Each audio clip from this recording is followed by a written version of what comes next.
Salut à toutes et à tous, content de vous retrouver, comme d'habitude, sur, maintenant vous le connaissez, ce cycle Hammer Film, qui me tient particulièrement à cœur pour mettre en valeur donc ces films qui ont brillé de par leur originalité pour certains, de par l'inventivité donc de ce studio célèbre qui est la Hammer Film.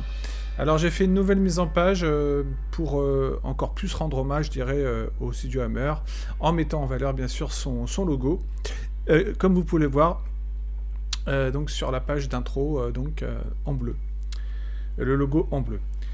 Donc ce soir, je vais vous parler donc d'un film que je trouve absolument indispensable dans le thème lié au vampirisme, et un de mes préférés sur le thème des vampires, et je pense que justement le film d'épouvante vampirique est un des plus abordés. Alors je vais baisser un peu la musique.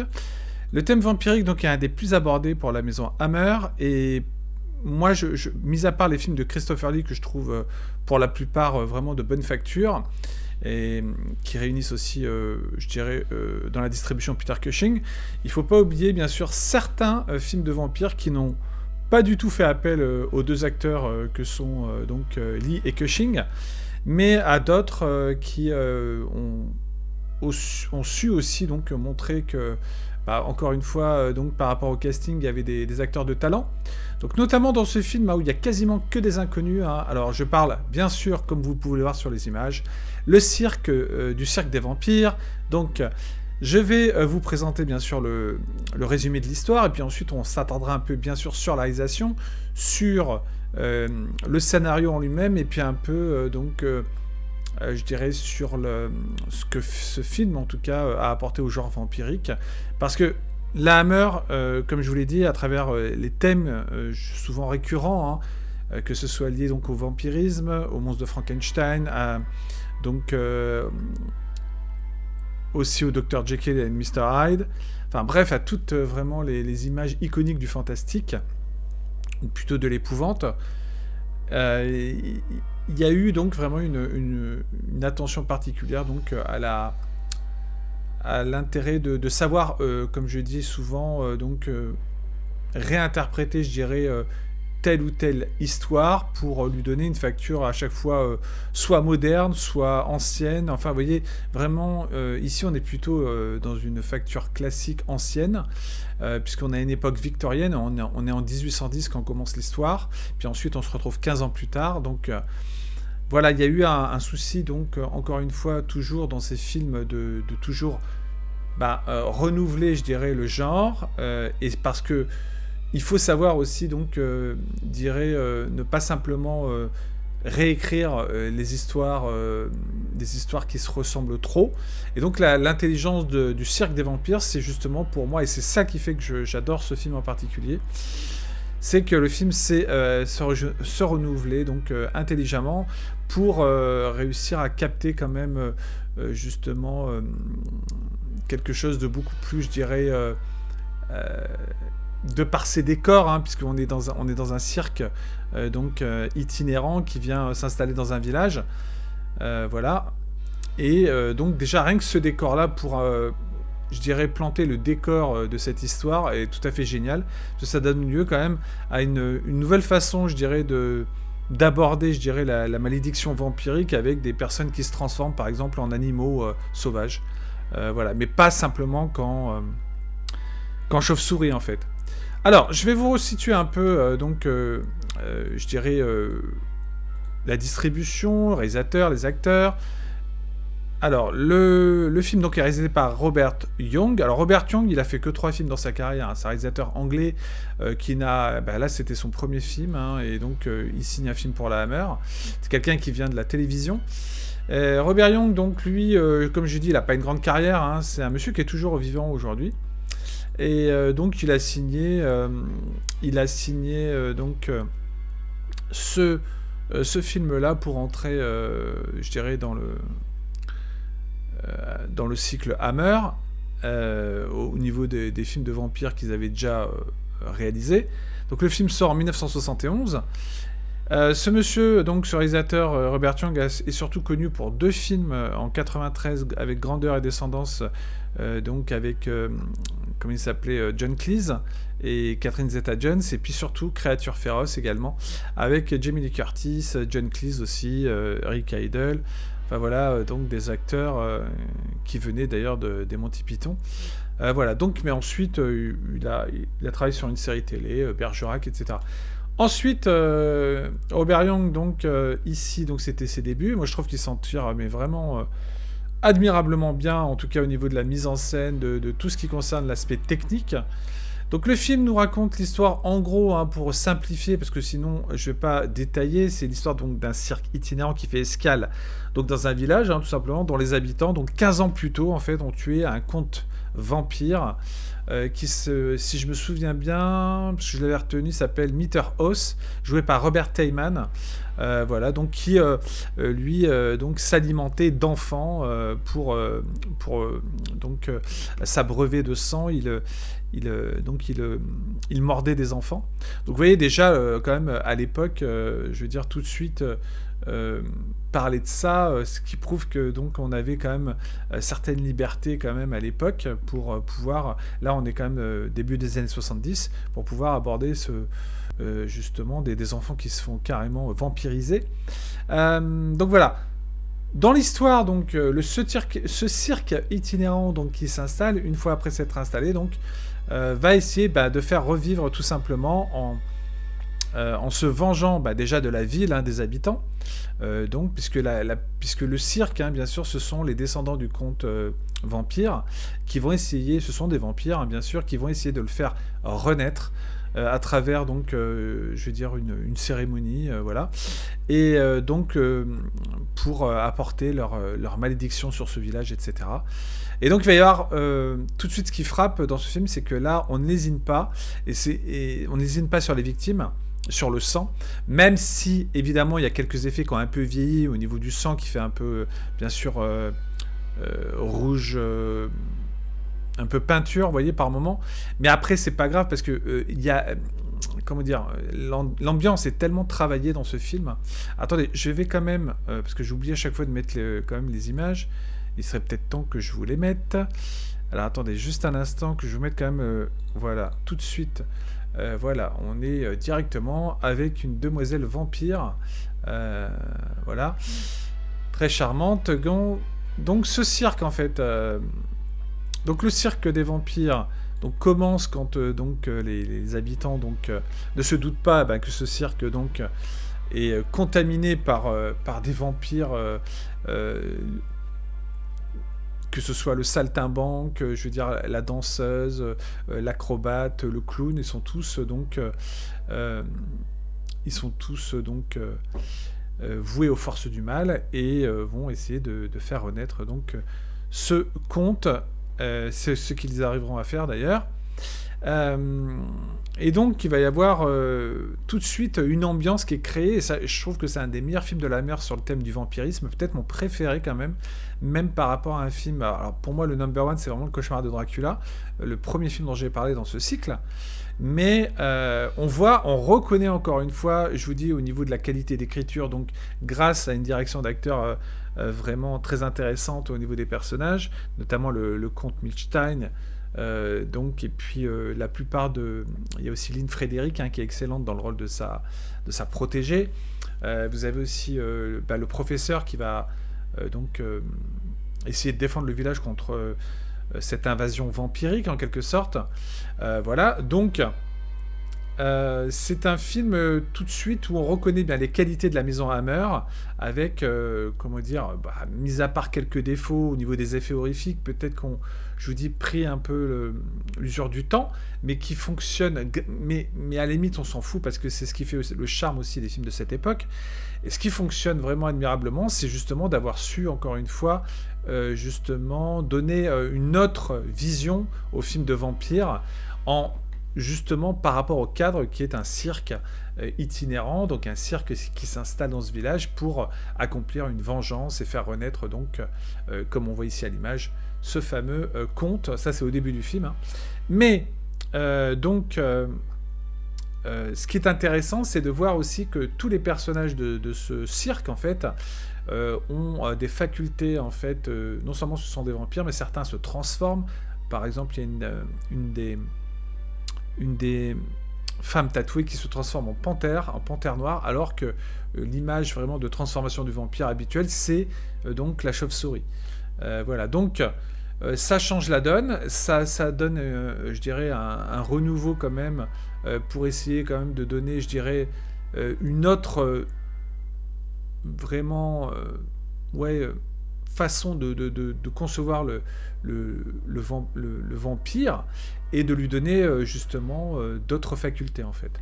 Donc ce qui est intéressant, c'est vraiment aussi, je dirais, la variété, comme je dis, des couleurs, comme on peut le voir ici. Alors beaucoup de couleurs, c'est très coloré comme film. Ce qui est intéressant, c'est de voir aussi donc que tout ceci est vraiment admirablement photographié, encore une fois, la mise en valeur des images à travers une superbe photo, à travers vraiment des cadres très, différents dans les décors du cirque, un peu, justement, de scènes dans le village, voilà, un rythme, donc, qui est conféré quand même à l'histoire assez efficace, d'ailleurs, qui commence dès les premières minutes, hein, avec, on découvre le conte... j'ai du mal à retenir ça. Mr. Oz, donc qui déjà s'en prend donc à des enfants, voilà, pour boire leur sang. Et il y a aussi donc, bien sûr, dans le vampirisme, et c'est vrai qu'à l'époque, on se permettait beaucoup de choses par rapport, je dirais, à cette thématique. C'est que faut savoir que le vampire, à la limite, c'est une créature donc... une créature qui ne se reflète pas dans les miroirs, bien sûr, qui a peur, qui a des faiblesses comme donc bien sûr l'ail, la croix du Christ, et puis la lumière du jour. Et puis donc là, par rapport au personnage du vampire en lui-même, on retrouve bien sûr tout ce qui concerne, je dirais, le côté séduisant du vampire, puisque les vampires, c'est aussi de la sensualité, c'est un côté donc vraiment lié à l'érotisme, hein, puisque ça, j'avais oublié de le dire dans les premiers films de vampires, mais il y a toujours eu dans les films de vampires, bien sûr, le côté érotique de la chose, qui fait que il y a vraiment cette justement la sensualité que dégagent les vampires, en fait, ces créatures surnaturelles, donc, a toujours été de mise dans les films de vampires. On l'a souvent représenté dans les films de la mer, bien plus que les films de la Universal aux États-Unis. Là, c'est vraiment accentué, parce qu'il y a pas mal de séquences de nudité pour l'époque. De nudité, bien sûr, avec un minimum quand même. On n'est pas dans quelque chose de vraiment érotique, mais on est quand même dans des scènes où on voit des poitrines, la forme du corps. Il y a des danseuses, par exemple, où on voit juste de la peinture sur le corps. On se demande même si elle n'est pas nue vraiment sous la peinture. Voilà, donc vous voyez, il y a vraiment une façon de montrer, je dirais, le côté séduction du vampire, hein, qui est toujours là. Moi, c'est ça que je trouve vraiment aussi intéressant. Alors, on l'a déjà vu dans d'autres films de vampires, mais je trouve que ça, c'est vraiment bien retranscrit, encore une fois, dans ce film, parce qu'il y a des séquences vraiment intéressantes, comme celle de la danse d'une des personnes qui donc fait partie de ce cirque, qui s'appelle Cherry, si je me souviens bien. Et donc il y a une vraie sensualité qui se dégage de cette scène, vous voyez, pour séduire certains spectateurs, voilà. Et voilà, donc la séquence en plus, donc on voit une femme, comme je vous dis, entièrement nue, enfin entièrement nue, mais avec une sorte de couleur de culotte peinte en fait sur la peau. Voilà, donc je trouve que c'est quand même osé pour l'époque. Mais alors là où je trouve que le film vraiment est vraiment justement, c'est encore une fois vraiment traiter le thème du vampirisme de façon très radicale, très cruelle. C'est que ici, moi j'aime beaucoup voir des vampires en fait qui, je dirais, ne pensent qu'à vous bouffer en fait, qu'à vous sucer votre sang. Et ici, on les voit, les vampires sont très cruels et donc s'en prennent à leurs victimes de façon très radicale. C'est pas des marrants. C'est pas comme dans Vampire Diaries, la série. C'est pas comme dans Angel et compagnie ou au Twilight, je vous en parle même pas. Là, on voit vraiment des monstres qui sont sans état d'âme, donc, et qui n'hésitent pas donc à sauter sur leurs victimes et à leur vraiment les attaquer de façon violente pour leur sucer le sang, ou même, s'il le faut, donc leur faire plus mal que ça, leur couper à une main, un bras, enfin, s'ils doivent, comment dire, utiliser d'autres façons d'être plus, je dirais, efficaces dans leurs attaques, ils n'hésiteront pas. Et donc, dans ce film, comme le cirque, c'est un endroit vraiment qui a une particularité d'avoir vraiment des visages très différents. On donne aussi ici donc l'aspect à tous ces vampires, c'est assez varié, c'est donc vous avez différentes, je dirais, comment on dit ça, les personnes qui travaillent dans un cirque. Enfin, vous avez bien sûr, comme j'ai dit, le clown, l'acrobate, la danseuse, celui qui fait jongler celui qui jongle, etc. Et ils ont tous, vous voyez, une personnalité différente. Ça, moi, je trouve ça vraiment très intéressant. Ce sont tous des vampires assoiffés de sang qui veulent faire renaître donc leur maître pour se venger de ce village qui a tué donc 15 ans auparavant ce maître vampire. Et quand le maître vampire revient, puisque ça, c'est pas un spoil, hein, je vous l'apprends pas, donc on s'en doute vraiment rapidement dans le film, ils sont là aussi dans un but non seulement de vengeance, mais aussi pour donc suivre on va dire leur gourou. Voilà, donc moi je dis que le film, vraiment, en termes d'écriture, de scénario, encore une fois, je le trouve assez solide quand même dans l'ensemble. C'est vraiment plaisant à regarder, ça dure qu'1h27, ça passe vraiment comme une lettre à la poste. Les décors sont magnifiques, j'ai jamais vu autant de... C'est riche et très coloré, comme j'ai dit. Voilà, vous avez un final qui est absolument génial, dans un bâtiment qui ressemble à une consonance au niveau du décor, qui fait penser à un style byzantin. Donc je trouve ça hyper original. Voilà, il y a vraiment un effort, encore une fois, sur la réalisation, au niveau, comme je l'ai dit, donc du design général des décors, de l'ensemble, en fait, même des costumes, hein, qui sont assez clinquants pour les personnages du cirque. Voilà, donc la musique de David Whittaker qu'on entend en fond musical derrière moi, qui est aussi qui accompagne bien l'histoire. Voilà. Voilà, bon, après, vous occultez les quelques défauts liés, je dirais, peut-être aux effets un peu cheap de l'époque, mais quand même qui ont leur charme, mais qui fonctionnent encore, parce que je vous dis, les attaques de vampires sont assez violentes quand même dans ce film. Moi, c'est un film vraiment que je trouve... pour ça, je trouve que justement, il apporte du sang neuf au film de vampires, ce cirque des vampires, parce que déjà, le cadre, un cirque, c'est pas courant d'avoir vu des films de vampires qui se déroulent dans des cirques. Voilà, donc un côté érotique encore plus poussé, hein, pour l'époque, bien, même s'il y avait eu déjà des films où il y avait un certain côté sensuel, même dans les vampires, dans les Dracula avec Christopher Lee. Voilà, donc ce côté érotisme qui est pas désagréable non plus, avec donc une demoiselle qui est maquillée en féline, avec un corps magnifique, donc ils savaient aussi choisir leurs actrices, comme vous le constatez. Voilà.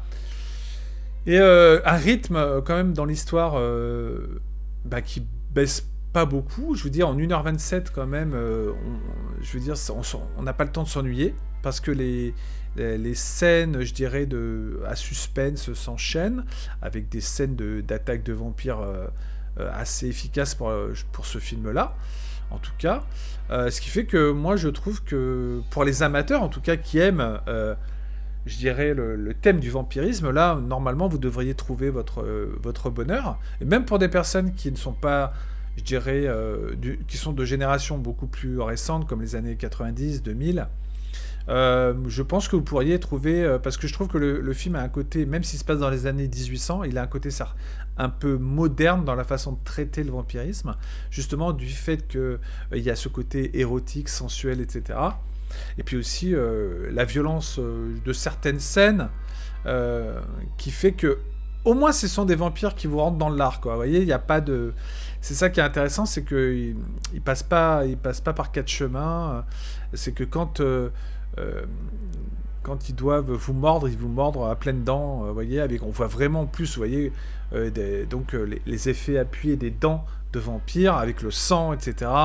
Ouais, des séquences vraiment vraiment qui sont, je dirais, voilà, qui n'hésitent pas à montrer le vampire en action avec tout dedans dehors, et puis des décors, vous voyez, une ambiance aussi, alors pas gothique pour le coup, puisqu'on n'est pas du tout dans un cadre gothique, mais on est dans un cadre justement, puisque ça se passe à l'époque victorienne, les années 1800, donc on est quand même dans une Angleterre également, donc qui a son style, justement, à travers certains costumes, par exemple, comme le professeur, etc., plutôt les personnes qui vivent dans le village. Mais franchement, c'est un pur plaisir, un pur bonheur de découvrir un film, les films de vampires de la Hammer, et en tout cas, justement, comment ils ont pu à chaque fois trouver une façon, alors pas tout le temps évidemment, mais une façon différente quand même dans la plupart des films qui ont traité le vampirisme de façon assez différente. Il y a aussi une scène avec des animaux sauvages qui est absolument géniale et qui montre que finalement les chasseurs de vampires ne sont pas aussi gentils finalement qu'ils le laissent apparaître, puisque donc ils s'en prennent à un moment donné aux animaux du cirque pour atteindre les vampires, parce que les animaux en quelque sorte, on va dire, protègent aussi quelque part les habitants de ce cirque, puisque certains aussi se transforment en bêtes sauvages, évidemment, donc c'est aussi pour ça, mais ça nous montre aussi que l'humain normal, parfois, dans ses attitudes, n'est pas non plus vraiment à sauver, quoi, dans cette histoire. Donc voilà, moi, il y a tout un tas de facteurs qui fait que le Cirque des Vampires de Robert Young, c'est un grand classique, parce que, justement, encore un soin apporté vraiment au thème du vampire qui est justement novateur ici, à travers un cirque itinérant, et ça, je trouvais que c'était une super bonne idée. Et puis, on est en 1971, donc il est sorti en 71 en Angleterre, et en 72 en France, je précise. Donc, voilà, c'est vrai que... Et puis, on reconnaîtra comme un acteur comme Anthony Higgins, ici, qui a joué dans Le Secret de la Pyramide, qui interprète un des vampires. Voilà, donc, vraiment... je vous dis, moi, ça fait plaisir de voir le film de vampire traité de cette manière. Encore une fois, moi, ça me fait plaisir de voir que on n'a pas toujours traité le vampire comme un simple, je dirais, buveur de sang qui vole comme une chauve-souris, qui frappe au carreau pour faire des victimes et leur sucer leur sang. On a su quand même des fois déplacer un peu, je dirais, le contexte pour qu'on croie à quelque chose de une autre vision en fait de ce qu'est le vampire, et ça me plaît beaucoup. Alors bien sûr, moi je déteste les vampires qu'on a traités dans la série Twilight, parce que pour moi ce ne sont pas des vampires, le vampire traditionnel avec de vrais... Moi je veux voir un vampire avec des dents longues, comme on voit à l'écran, voilà, des canines acérées, etc. C'est comme ça que je vois le vampire. C'est pas des vampires qui brillent au soleil. Voilà, il y a des interprétations du vampire par la suite qui sont catastrophiques. Moi, je trouve que, mis à part le film qui traitait un peu de vampirisme de George Romero dont j'avais parlé, Martin, qui est là plutôt quelqu'un qui est obsédé, je dirais, par la créature vampirique et qui essaie de lui ressembler. Si on regarde les films de vampires, mis à part le film de David Slade, je crois, qui s'appelait 30 jours de nuit, où là il y avait vraiment des vampires qui cherchaient qu'à vous bouffer, et qui étaient assez pareil, je crois qu'ils avaient des canines aussi qui montraient leurs dents, quoi. Et puis bien sûr le film de Catherine Bigelow, Frontières de l'aube, que j'adore quand même si c'était pas des vampires avec des dents acérées, mais pour moi le vrai vampire, l'image du vampire, le seul, l'unique, le vrai, c'est celui qui a des canines, qui donc a peur de la croix, a peur de la lumière du soleil, qui donc vous fonce dessus pour vous bouffer le sang, ne pense qu'à vous terroriser. Voilà. Et puis il y a le côté sensuel du vampire qui vous séduit avant de vous mordre. Ou alors, et puis ensuite, voilà, c'est vraiment le vampire que je préfère dans ce genre de film. Voilà. Donc... ici, donc, on peut dire que Robert Young est son scénariste, dont je me souviens plus du nom, mais ça va me revenir, c'est donc Judd Kinberg. Donc on fait vraiment un beau taf quand même sur ce film pour la Hammer, et le film a moyennement marché d'après mes notes, mais en tout cas, pour moi, je vous le conseille, parce que vraiment, ça fait plaisir, encore une fois, de découvrir que la Hammer Film... toujours en revenant sur des thèmes, je dirais, d'épouvante classiques, très connus, arrive avec justement des scénaristes comme qui ont su donc renouveler, apporter un nouveau souffle en fait. Puisque tous les films des années, on va dire 60 sur les vampires, on a eu beaucoup, ne se enfin, ont tous des différences quand même dans chaque film, hein. Mais bien sûr, donc sont toujours centrés autour de châteaux, de manoirs, de villages qui est juste à côté, etc. Et puis après, on déroule une histoire autour de ces lieux. Tandis que là, on se retrouve dans un cirque, donc c'est vraiment très peu commun. Et c'est pour ça que j'adore ce film, c'est que en plus, il prend un parti pris totalement différent, voilà, dans sa façon de vous faire vivre cette histoire. Et moi, en tout cas, j'ai marché, j'aime beaucoup ce film, donc je tenais à vous le faire découvrir. C'est un des meilleurs de la Hammer pour moi, en tout cas sur le thème du vampirisme. Et puis voilà, donc merci encore une fois de m'avoir suivi, voilà. Je suis très content de faire ce cycle, hein. Là, on en est au 17e. Je vous dis, j'irai jusqu'à 30 films. Ensuite, j'arrêterai ce cycle. Mais j'aurai le plaisir de revenir sur un autre cycle qui est donc le studio Amicus. Voilà, donc l'équivalent, je dirais, mais qui a quand même compté, donc, mais qui est un peu, je dirais, l'alter ego de Hammer, mais un peu en moins bien quand même par rapport à la plupart des films, mais qui a fait quand même des sacrées pépites également. C'est pour ça que je lui consacrerai un cycle sur 15 des films qu'ils ont produits. Voilà, donc Le Cercle des Vampires, considéré comme l'un des derniers films incontournables de Hammer Film, et donc cirque façon époque victorienne, comme je l'ai dit, tout comme Le Village, qui se transforme donc dans un univers fantastique qui est fascinant. Et surtout, j'ai oublié une chose importante, c'est qu'encore une fois, l'originalité de ce film de vampire, c'est que c'est dans un cirque, donc, et que ça rappelle aussi, qui est peuplé aussi de freaks, donc de monstres. Donc ça crée une ambiance mystérieuse tout de suite, vous voyez, voilà. Et puis les qualités esthétiques du métrage qui sont absolument magnifiques, qui flirtent, alors j'ai dit que c'est pas gothique, hein, mais qui flirtent quand même avec le gothique, voilà, notamment par le rendu de la photo, qui travaille, qui met en valeur donc certains aspects aussi, qui donnent du relief à vraiment, non seulement à l'époque victorienne, mais aussi un peu, je dirais, à une certaine forme oui, de vous montrer un peu l'aspect gothique, je dirais, à travers des images. Voilà, donc exploitation originale du mythe du vampire, qui offre pour moi des séquences absolument réussies dans l'ensemble, intrigantes. Notamment une scène que j'adore, que j'allais oublier de vous citer, dont je me souviens à l'instant, qui est excellente, c'est la scène des miroirs déformants. Alors là, je trouve qu'il y a vraiment une recherche, encore une fois, dans l'originalité, dans l'esthétique, dans la façon de mettre en scène cette scène. Donc les miroirs déformants, imaginez des freaks, des vampires qui habitent un cercle, des victimes potentielles, et voilà, et vous imaginez, vous verrez ce que ça peut donner. Mais en tout cas, c'est très intelligemment fait.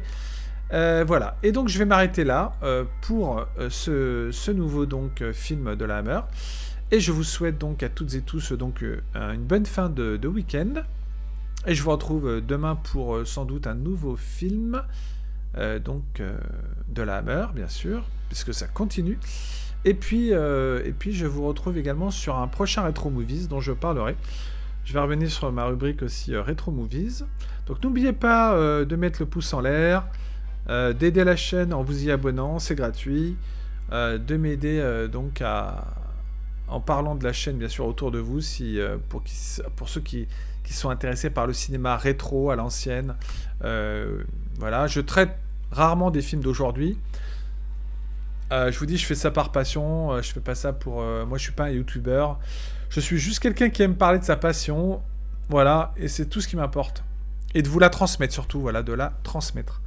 En tout cas, merci à tous. Je vous dis à très vite et vive le cinéma de genre, vive la Hammer Film. À très bientôt sur Attention ça tourne. N'oubliez pas de visiter également mon site Les Chroniques d'Atreyu. Vous avez tous les liens sous la vidéo. Et je vous dis à très bientôt. Merci de m'avoir suivi, encore une fois, de m'avoir écouté surtout.